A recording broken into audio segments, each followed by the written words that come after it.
எனக்கு மூன்றாவது சத்ரு குருவாகிய பரசுராமரோ சத்ரனுக்கு வில்வித்தை கற்றுத்தர மாட்டேன் என்ற சபதத்தை மேற்கொண்டிருக்கும் தருணத்திலே நான் என்ன செய்தேன்?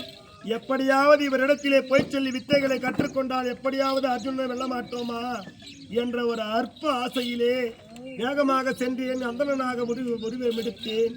வேகமாக சென்று அப்பேற்பட்ட குருவாகிய பரசுராமர் இடத்திலே போய் சொல்லி நான் அந்தணன் ஐயா என்று போய் சொல்லி வித்தையை கற்றேன். வில் ஏற்றம், குதிரை ஏற்றம், ஆணை ஏற்றம் அனைத்தையும் பயின்றார். முதல் மாணவனாகினேன். அனைத்து வித்தைகளையும் பயின்றேன். ஒரு நாள் எனக்கு உறக்க வருகிறது என்று உரைத்தார்.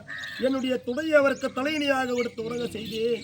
அட படுபாவி குண்டு, நீ கோபாலா, நீ என்ன செய்தாய்? இந்த கருணுக்கு இத்தனை வித்தைகளும் தெரிந்தால்